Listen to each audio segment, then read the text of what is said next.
And we are live. Hi, good evening, everyone. Welcome to She Built It Boss Lady Chronicles. I am Sharita Gaskins-Tillett. I am your host. And this is the show where we feature the amazing stories of women who are owning their power to transform their lives and, by extension, the lives of other people. I'm really excited about tonight's guest because we have been trying to connect for a really long time. So I'm so happy to finally have her here with me tonight. But before we get started, I just want to give a couple minutes for folks to log on.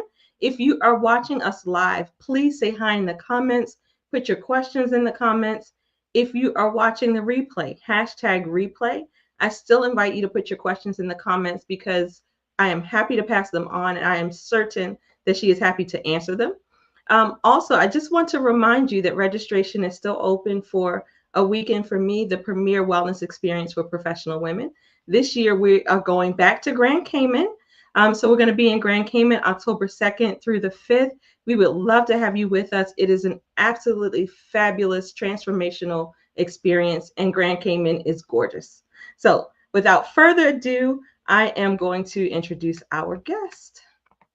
So I have joining me tonight Dr. Kweli Carson. Dr. Kweli, the Anti-Burnout Coach, is a best-selling author and transformational coach who helps high-achieving professional women go from burnout to balance by aligning their lives with what truly matters. A former endodontist who experienced severe burnout herself, Dr. Kweli now uses her expertise, empathy, and signature anti-burnout plan to guide women toward lives filled with purpose, peace, and fulfillment. She is the author of the #1 Amazon bestseller, The Ultimate Self-Love Guide for Black Women, a powerful invitation for women to offer themselves the same care and compassion they so often extend to others. Her mission is to empower women to thrive, both personally and professionally, without sacrificing their well-being. Welcome, Dr. Kweli.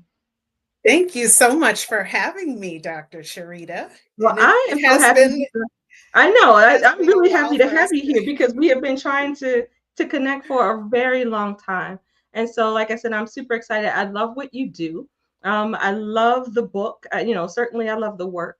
And so, I just wanted to have you here so that we could learn more about you, more about what makes you tick, and hopefully get some really good tips and advice. So, I usually like to start by asking about your journey. So did you always want to be a dentist? How did you come to become a dentist? And then, what kind of caused your shift? Thank you so much for having me. Me wanting to be a dentist started when I was in high school. So I was one of those rare kids that chose a career at age like 15. I got braces. It changed my life really because I just kind of came out of my shell.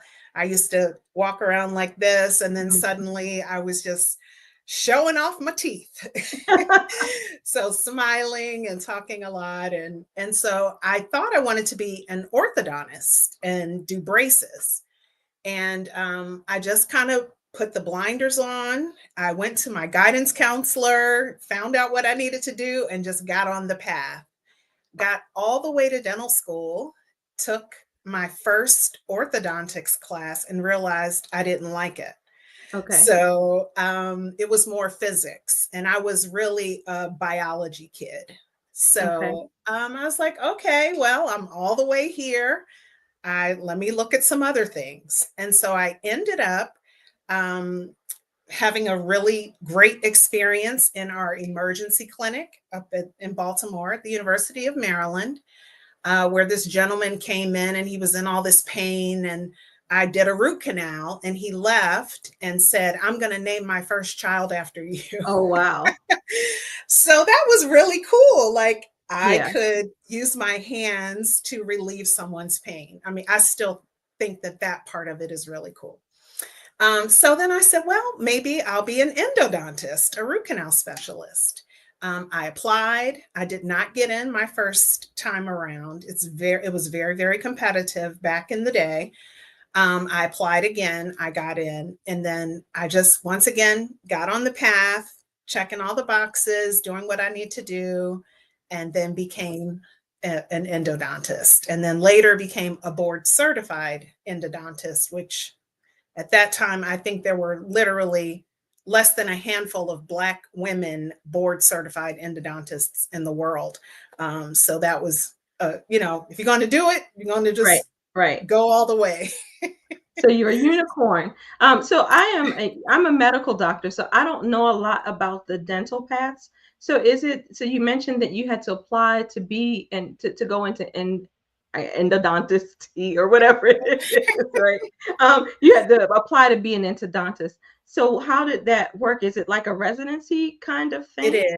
Okay, It and how is. long So is the training? you know, like similar to medical school, you do the 4 years of college, and then we do 4 years of dental school. And then I did an additional 3 years.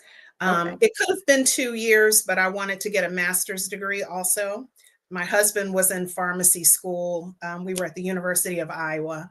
So I was there and I was like, he's going to be here for 5 years. I'll do the 3-year program and get the master's along the way. So did that, completed it. We had our baby while we were in Iowa City, which you could have never told me we would do that. And then came back home. We're both from Maryland. So I practiced there for a couple of years while he finished up pharmacy school. And then we moved back home. okay. Now I know just from knowing you and from I don't know if it was in your bio or not that you had your own dental practice. So, Mhm. so talk us through that a little bit and what was that like? And I'm always curious, you know, for women especially who have the nerve, the audacity, if you will, to start your own practice. What was that like? Who were your role models? Did you know anybody who was a dentist? Did you know anybody who had their own practice before you went to dental school? So before going to dental school, I worked with my orthodontist just for a summer, and then I did what now kids call a gap year. But between going to Spelman and going to dental school, I went to Howard University, took some classes, and I worked for 1 year in a general dentist's office. So he was a mentor to me. Having that experience, I knew I did not want to be a general dentist Okay. because I knew that I was overwhelmed by the number of procedures that we would do in one day. He would start off with a root canal, and then it was an extraction, a crown, a denture.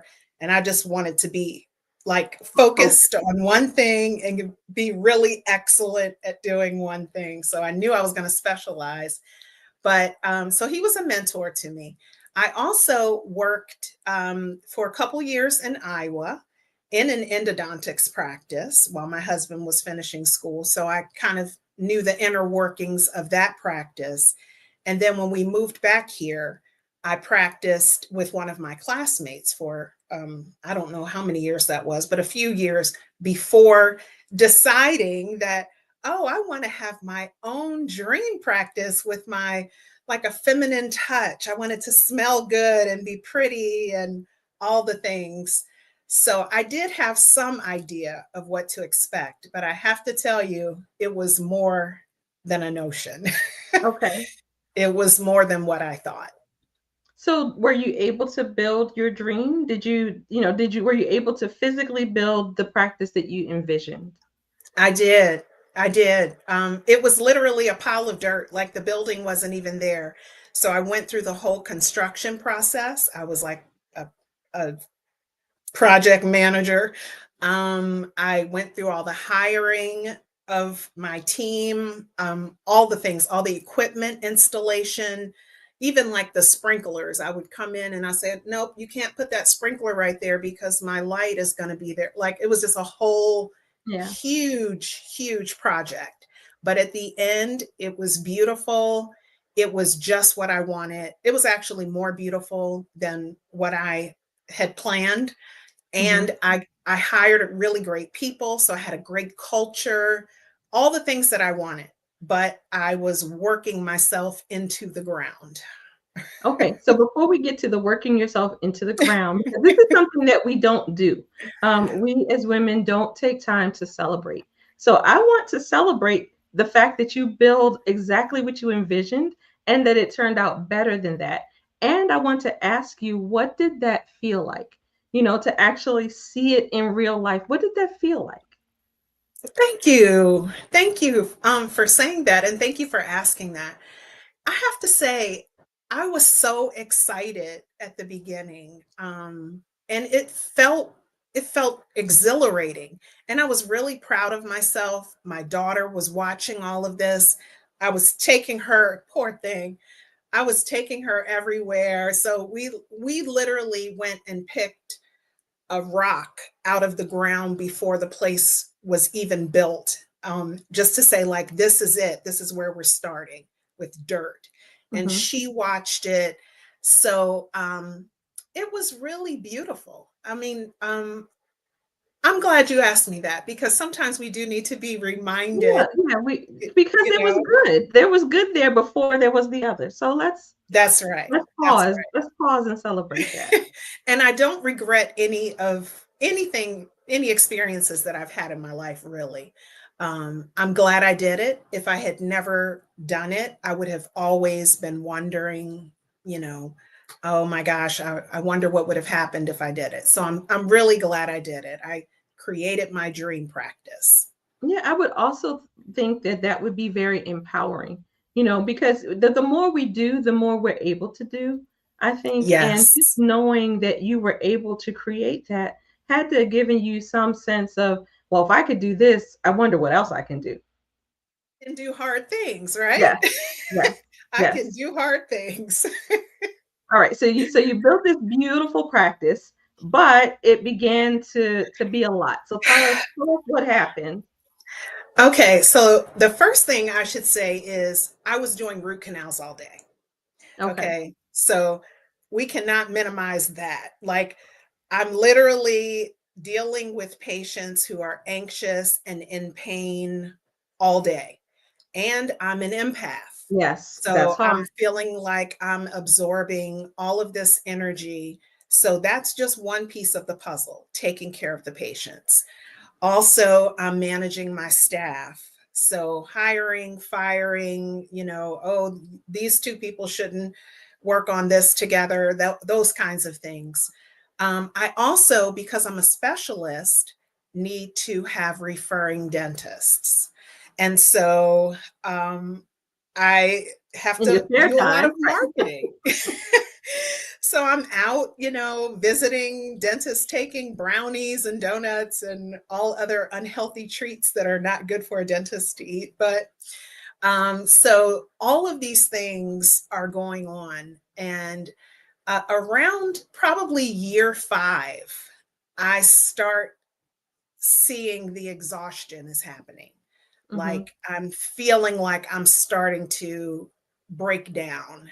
And then I started actually experiencing some health issues. So, all my life I had had low blood pressure. And I remember I was standing in my kitchen. I was here at home, standing in the kitchen, and I just felt horrible all of a sudden. Like, I just was like, something is wrong. My husband took me to the ER, and I was dehydrated and had extremely high blood pressure. So that happened. Then I started having numbness on the left side of my body because I had a pinched nerve. Then I was having focus and memory issues because I found out I had hyperparathyroidism. So my body is just starting to, like, break down. Then I started having panic attacks in my office. Oh, wow. And I would, like, leave the office and go to my car, and I'd be hyperventilating because I didn't want my patients and my staff to see me, looking crazy. So I'm watching myself just deteriorating. And I'm just like, this is not sustainable. So how did you know that did you know that it was because of burnout or because of stress from the job, or did you initially think that there was some underlying medical thing going on? So I connected, that I was really, really stressed out. I remember thinking in the beginning that the things that I was handling at the end, that there was no way I would have been able to manage all of that at the beginning. I used to say, like, if this was happening in the beginning, I would have been laid out on the floor somewhere. Mm-hmm. But Okay. it just was constant stress. It never stopped. Even if I Okay. was on vacation, it was constantly in my mind. So I connected it to stress. I didn't know that I was burned out. I didn't know what burnout Sure. was. I didn't know like the definition. Now I'm like the poster child. I was the poster child for burnout, but so I kind of connected it. I started connecting it to like, oh, I'm really, really stressed out. And I felt like I was just, you used the word zombie earlier before we got on the call, but I felt Yeah. like I was just a zombie, just kind of going through the motions like Groundhog's Day, just Mm-hmm. repeating the same thing. Like I was almost in a haze of Autopilot. just, That's what I call it. mhm, Autopilot. yep, yep. So I think I did after a while start to make that connection. Okay. And so once you made the connection, what did you do? Like, what was the process like? Initially, and probably for another, year or two, I just said, I'm going to power through it because in my mind, failure isn't an option. And we have put all of this money and blood, sweat, and tears into this practice. So I'm going to make it work. And then it got to the point where I was just like, this is not sustainable. Like I'm going to kill myself. Okay. Not like, Yeah, no, no, uh, no. Like the stress was like going to, I this got is it. going to kill me. Yeah. Yeah. And I remember I had a conversation. It was starting to, let me mention this too. I tried different things. So I hired associates. I Okay. was like, okay, well, maybe I'll get somebody else to come in and help. And the last straw was I hired an associate and then she had a medical emergency and she never came back to work. Mm. So now I've built the practice up enough for 2 doctors. And now she's gone and there's And one so you doctor won and that it's though. me. Yeah. Yeah. And so when I got to that point, I was like, oh my gosh, what am I going to do? And I remember having a conversation with two of my best friends from Spelman. They're both attorneys because I was thinking about my options. And one of them said to me, what do you want? Like, do Mm. you want to double down and, really just do whatever it takes to make this happen? And that was the first time I was like, what do I want? Okay, so I have to stop. I got to stop you there too, because that's another really huge thing that, because we're programmed to just go, go, go, go, go. We're on our trajectory, whatever our professional path is. Hmm. But once we're on that path, we think we have to stay on that path, like for the rest of our days. And we don't Exactly. stop to ask ourselves, what do I want? And even more important than that, we don't stop to ask ourselves, what do I need? Yes. Yeah. Yes. So it's so interesting you say that because as the anti-burnout coach, this is one of the first things I do with my clients. Like, values, what's important to you? Vision, what do you actually want? And a lot of them, this is the first time that they're like I Yeah. was, that they're really taking the time to consider this, which Yeah. is kind of wild if you really think about it. But that's what happened. She asked me, and I said, okay, I guess I have some power here. I have some Yes. options. That part. And I remember after that conversation talking to my husband, and just because I was thinking, oh my gosh, we have put everything into this, all of our time, money, energy, everything.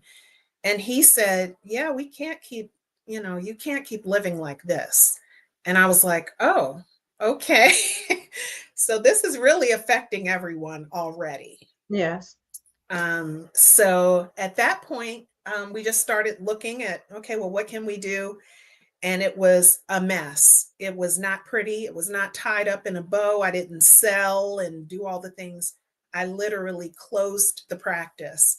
And then I had surgery almost right after that for my parathyroid, um, physical therapy for for the numbness, and so I closed. Um, Huge financial fallout, very embarrassing. Felt a lot of shame. It was a really horrible time, but it ended up being the best thing I could have ever done. Mm-hmm. Um, I ended up going to work as an associate again for another practice. And even though I was still, doing the back to back root canals, that's all I had to do. Right, right. I could leave work and come home. And it was a good time because my daughter at that time was in high school. So it was time to start going on college tours. So I could go, I could be present with her. And I only had couple more years before she Yeah, was off. yeah. She went to Spelman too. So she was off to Spelman. So it all ended up working out well. And then after that, I decided I actually want to phase completely out of clinical dentistry. Okay. And so I started looking for some other things to do. So what made you think of that as an option, really? Because again, we get on our path and we think we have to stay there. So did you know other people who had transitioned out of clinical dentistry, or what was it that kind of made you decide that that was the next step for you? I just knew that, doing root canals all day, not only is it emotionally taxing, it's actually physically taxing too. So I knew that I wouldn't be able to do it, until I was 60 years old. So I think I did it all together for about 20 years. Okay. So I knew I didn't have a whole lot of a whole lot of years left in me. Okay. So I just started thinking about, what do I want to do when I'm no longer doing root canals? Mm-hmm. And an opportunity occurred where someone came into the office and they said, we're looking for an expert witness for the dental board. And they needed specifically a board certified endodontist in the state of Maryland. And I said, oh, That's me. okay, let me try that. Okay. And I loved it. I loved working from home. I loved using my dental expertise, but while being in my pajamas, you Right. know, it's kind of detective work. So I was like, oh man, but it wasn't enough. It wasn't enough work. It was just like really super part time. Like, Okay. so I said, well, I can't make a career out of this, but it opened my mind to the idea of, Mhm. Yes. oh, I can work from home. A dentist can work from home. I never really thought too much about this. Right. And then I actually started going to a lot of seminars for physicians who had Mm-hmm. transitioned out of clinical dentistry. So a lot of my non-clinical mentors were actually physicians. I did end up meeting a couple of dentists along the way, but I just really had to kind of chart my own course. Is that right? Chart Yes. my course or my No, you're right. You're right, because we're like a subculture. Like, those of us who are trained clinically, who work non-clinical, we're a whole subculture that most people hardly know exists until you're in it. Yes, yes. So I ended up mentioning to a friend of mine, oh man, I'm enjoying working from home. She mentioned an opportunity for a dental consultant.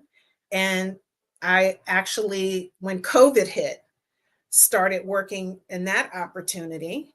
And then a couple more people needed specifically a board certified endodontist. And so I ended up getting some various contracts over the years. And once COVID hit and all the dental offices closed down, I never went back to my clinical work. Mm-hmm. I've been working from home since 2020 and love it. I Wonderful. absolutely love working from home. And working from home allowed me to have all this time with myself Now my daughter's off in college. We have an empty nest.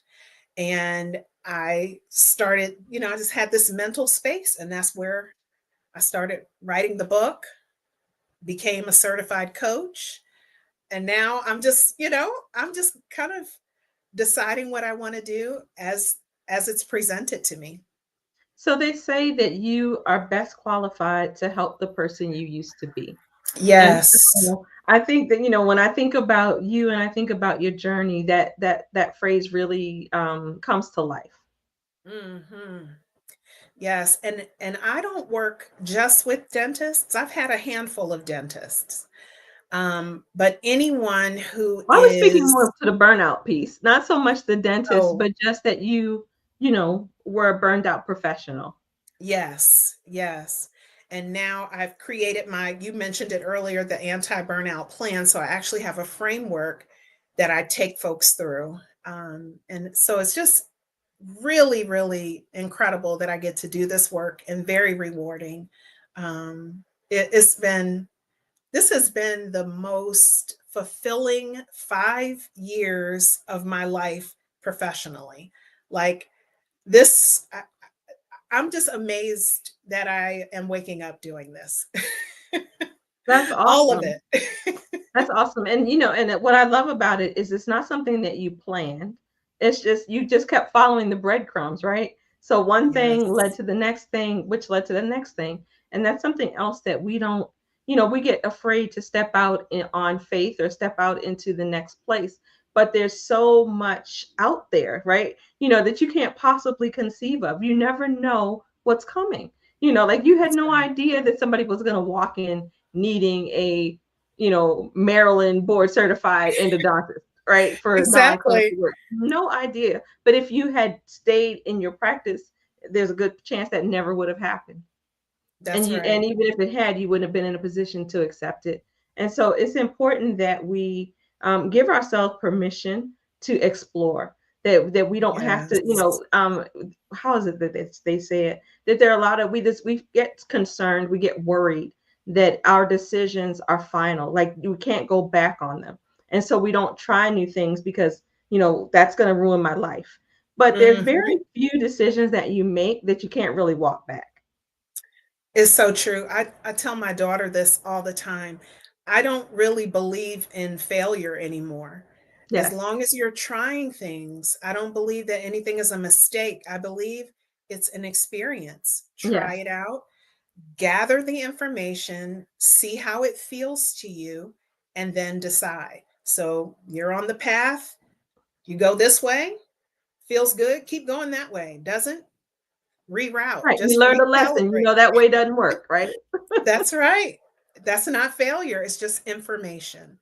So now So, when you were dealing with burnout, did you get professional help? Did you work with a coach or a therapist or, how did you come up? Because there's a big leap that I'm missing somewhere in here. There's a big leap somewhere between endodontist and coach. So talk me through that leap.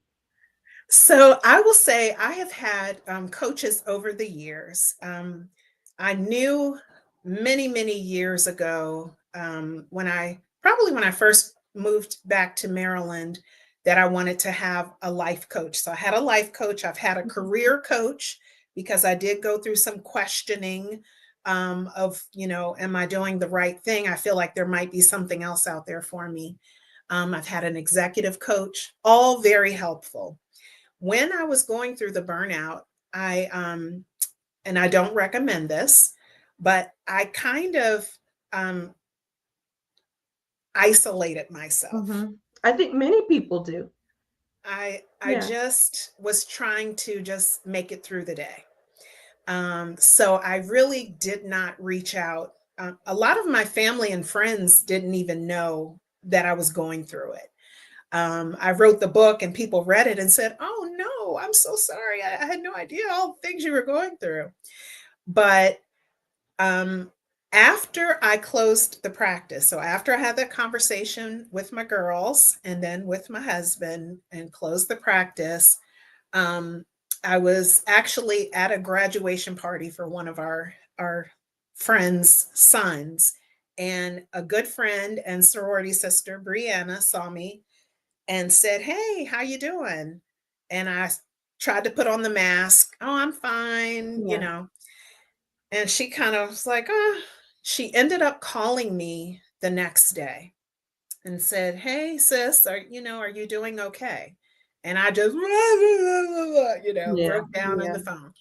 So she actually was, excuse me, the person who made me realize, like, I still need some support here. The Hmm. practice is closed. I'm not completely burned out and overwhelmed, but I need some support. So I ended up going to a therapist. When I went to therapy, I think the biggest breakthrough that I had there was that I was extremely hard on myself. Mm. And she introduced me. I'd mentioned her in my book. I call her Doc. Doc introduced me to the concept of self compassion. And it really just changed how I related to myself, how I spoke to myself. And I just started telling people, anyone, anyone who I thought was being kind of hard on themselves, I'm like, Yeah. "Oh, you need to read this book, watch this TED talk, be kind to yourself, give yourself grace." And then I realized, um, Doc actually said to me in one of our sessions, "I think you have a book in you." And I said, "No, no, I'm not a writer. Like, no, my parents are authors. I'm not an author." And she said, "No, you have a unique perspective."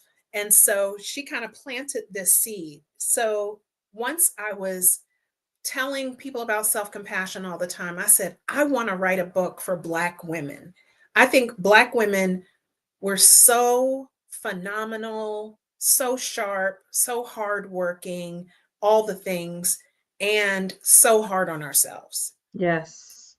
And we, just like what you were saying earlier, we don't celebrate our accomplishments as much as the mediocre But you folks know do. what? But not only do we not celebrate, we even have this way of diminishing our accomplishments. Downplaying. Yeah, yeah. Yes. Like, oh, it wasn't that much. It wasn't that big a Yes. deal. We Yes. definitely do that. And the other thing, too, is, you talked about, I'm backing up a little bit to something you said before about not sharing, with people that you kind of isolated. And I think that that's a Mhm. very common thing. And one of the reasons that I actually created the retreats and the work that I do, the Boss Lady Dream Builders, was because I would see these posts and women would be pouring out their heart. So they weren't exactly isolating, but they would always say at the end, "Please tell me I'm not the only one." Because we Mm. put on these masks and we put on the capes and we look so good doing it that Mhm. people think everybody else has it all together and I'm the only one who can't get it together. And Yes. so, it's like an embarrassment to admit that I feel like I'm failing everywhere, right? Yes. All the places. I remember just feeling that, like, I'm working so hard, I'm so exhausted, and I still feel like I'm failing as a mom, as a wife, as a business owner. Yes. Um, but yeah, so I forgot where I was. What was Well, I we talking were about? talking about the book, and about Black women, about, because I was Oh, saying that, yeah, that we do put on a good mask and cape and all that stuff. yes, yes. So having that, just having the space, the mental space, I decided to write the book. So you had asked about support. I have had coaches. My therapist really, really helped me. Kind of after. Well, I guess it was still during the burnout, but it wasn't at the height of the burnout. At Hmm. the height of the burnout, I was pretty isolated. But she gave me some really good tools, and particularly self-compassion. That changed me. It really did. So, what have you found to be the response to the book, the impact from the book, from for those who've read it? So this has been so wonderful. I wanted to share this, and particularly with Black women. So afterwards, I've had a lot of conversations. A lot of folks are really busy and I can tell that they've only read a little bit of it. Some of them, now it's on Audible. Mhm. So that has helped because we're busy. I mean, Yes. I get it. I start reading a book, I fall asleep. Um, it's like, uh-oh. But I love Audible. I love listening to books.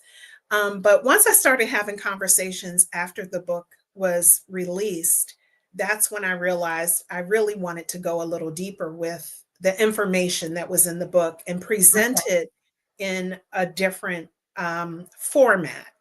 And Okay. so I decided to get my coaching certificate and decided to create a program where I could use the concepts from the book, self care, self compassion, and self love, in an anti burnout program that also has, a framework to get folks from burnout to balance. And so that's where I am now. It has been just beautiful to watch the transformations and the light bulbs going off. Yes. Um, I love having conversations with Black women, particularly about the book, about the information that's in the book. So yeah, it's really just been an amazing ride. Awesome. So I know your framework is it P.L.A.N? It's plan, Yes. but it's an acronym. So tell us a little bit about that. So it's the anti-burnout plan framework, P.L.A.N. The P is for pause, the L is for love, the A is for align, and the N is for no.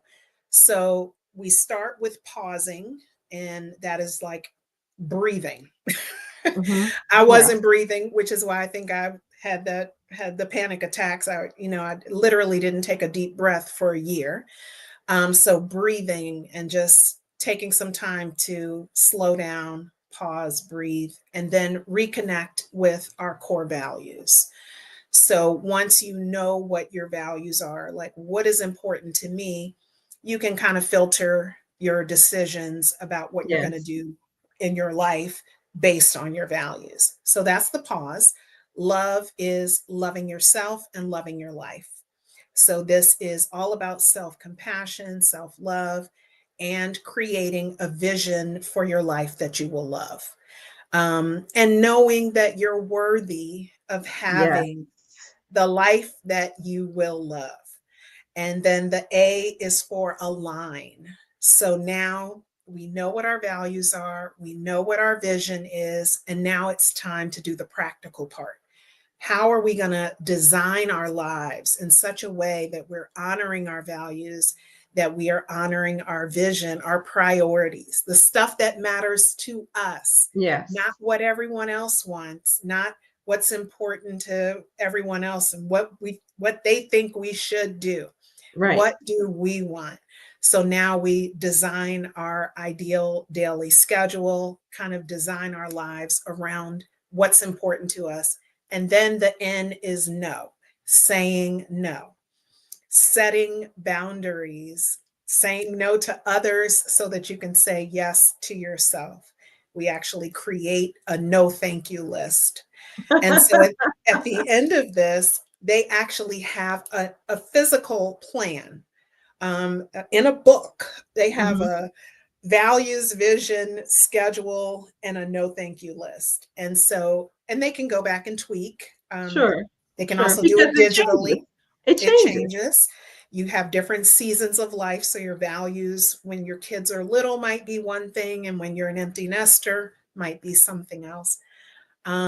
So I love taking folks through the plan. I just finished maybe a week ago, did the last like finished the end of the plan with a fabulous client named Erica. She just sent me a testimonial, so I'll be posting that. But I loved watching the light bulb go off. I loved watching. It's not like life stops lifing when you're going through this plan. So she's still Yes. having, all kinds of challenges, all kinds of things, but now has a different way of even thinking about how to address the challenges, how to prioritize herself. So Yes. it's just been just really, really rewarding. I love it. It's beautiful work.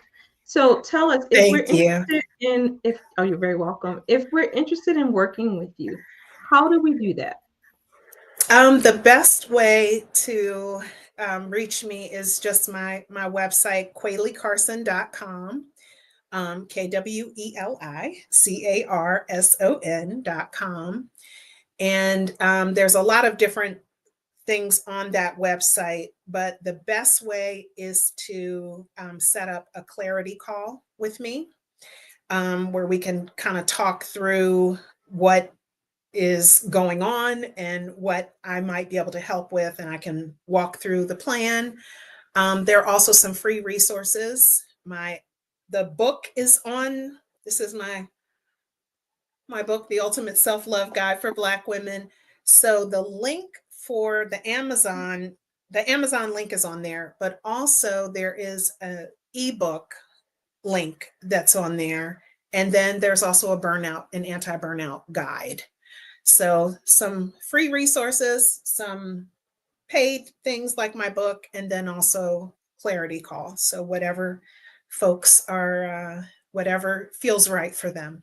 So now are you doing group coaching and individual coaching or just one or I the other? am. I have done both. I don't have a date right now, but if for my next group, but if anyone is interested, I would love to talk to you, get you on a waiting list. I also do one-on-one coaching, so I'm happy to talk about that as well. And they can just reach out with um, schedule a clarity call with me. Okay. All right. And we will definitely put all of those links in the show notes, but QuayleeCarson.com, right? Yep, that's the best Okay. way. All right. Perfect. And so, I want to know if there is a woman who is experiencing burnout or thinks she may be experiencing burnout, what's the single best thing she can do as a first step? Um, First step. I think a lot of times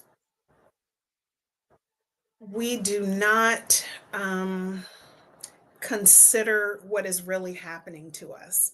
I think, similar, the ones of us who are high achievers, we put on our blinders, we're checking our boxes and just kind of going through the motions. So I think the first thing would be kind of, I hate to say my own plan, but the pause, Yes. to just stop, think about, what is really going on here? Am I actually doing well mentally? If not, book a call with a therapist. That might be a good first start. Um, you can also book a call with me to talk about actual burnout plan. But I think the first step is just acknowledging that you're having a tough time Yes. and knowing that it is okay to not be okay. A lot of us are having a tough time. And many times we are comparing our lives to what we're seeing. Right. And what we're Yes, we are. seeing is not always the truth. Most of Many the time times it's it's not, right. not. We're comparing our lives to somebody else's highlight reel, right? Exactly. Exactly. So I would say pause, and then do whatever is necessary to get you back on track. But really know that you do have some power and you do have Yes. some Yes. options. Because I think we do, you start to feel um, like this is going to be a permanent situation.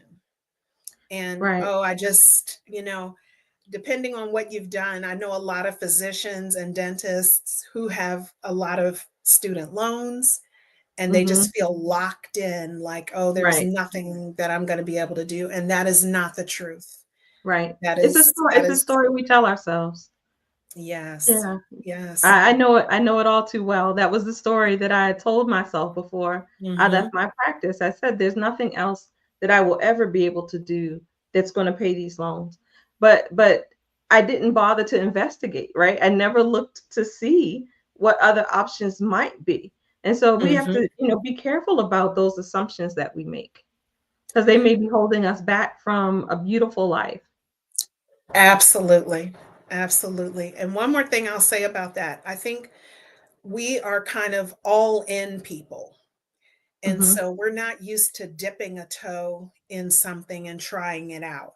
So, another thing that is helpful to think about is that you don't have to just throw away your career and then just completely pivot to something different. You can make a small shift. You can use your transferable skills and do something where you're still using the knowledge that you have.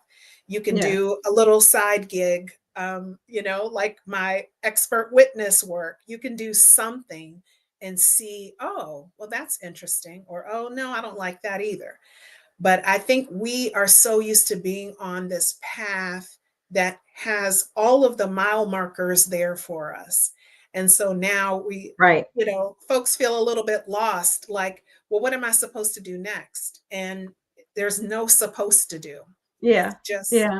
try it out and see what happens. Yeah. So We're not used to going off script.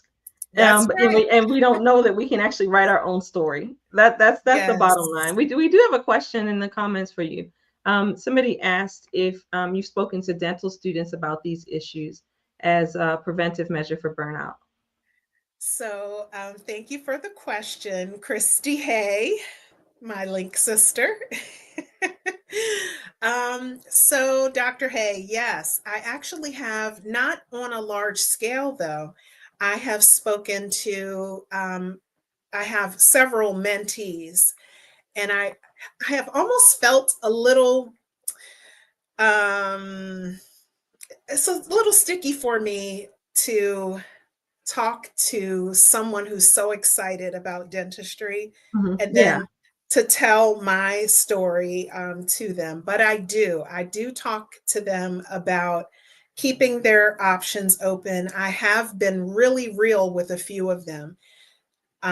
If they are really excited about it and they've had a lot of great experiences with it, I will get behind them 100%. If they are like someone like me, just kind of put the blinders on and let me just check off the boxes, I'm like, hold on, pump your brakes. Take a Hmm. moment here before you commit to doing something if you're unsure. If you are as sure as you can be at that age, in that point Right.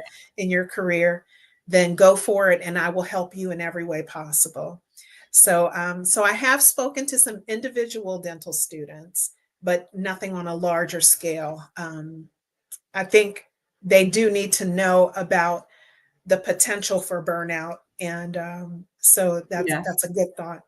But then also, thinking about prevention a little bit. So even if because you chose to leave dentistry, I chose to mostly leave medicine, but at the same time, I think it's possible to navigate a burnout situation without actually changing careers. I do But too. we talk about self care, and so I think for that younger generation, because I don't know what it's like in dentistry, but I know in medicine, self-care was like a joke. Nobody talked about self-care. You didn't matter. Your self-care, what's Yeah. that? Every physical need we possibly could have, the need to eat, to sleep, to go to the bathroom, to drink water, all of it we were taught to ignore. So we were Hmm. never taught to consider ourselves. And so, when I talk to younger people, that's one of the things I say, that you matter. And it's important that you take time to check in with yourself and to do things to fill your cup as you go along Yes. the way. And maybe that might help you not to become burned out. Like if you're making constant assessments and adjustments as you go along, then I think, I'm not sure, but I think you're less likely to end up in those kinds of situations where you're completely overwhelmed. Yes, and knowing that you should prioritize yourself. a lot of times we're so focused on taking care of other people, our patients, our families, or everybody else and everything else. Yes. But understanding that you are worthy of that same care and love and compassion and giving it to yourself, prioritizing yourself, taking the breaks that you need, drinking the water. I used to not drink water because I didn't want to have to take a Right. bathroom break. Like, that's crazy. Exactly. Exactly. Well, So, thank you so much. It's been a pleasure talking with you. I appreciate your time. I appreciate the work that you're doing. Keep it up. Keep inspiring women, especially Black women, to love ourselves and to put ourselves, on our priority list. We may not always be able to be absolutely. first, but we should at least be on the list. Absolutely. Absolutely. Thank you so much for having me, Dr. Sharita. You're very welcome. Thank you guys for joining us and for your questions and your comments. We really appreciate you being with us tonight. Again, if you have questions that you think of later for Dr. Kweli, put them in the comments. I'm happy to forward them to her, and I'm sure she's happy to answer them. And again, just one more reminder that registration is open for a weekend for me, happening in Grand Cayman, October 2nd through the 5th. www.aweekendforme.com for more information. And I will see you all next week. Take care.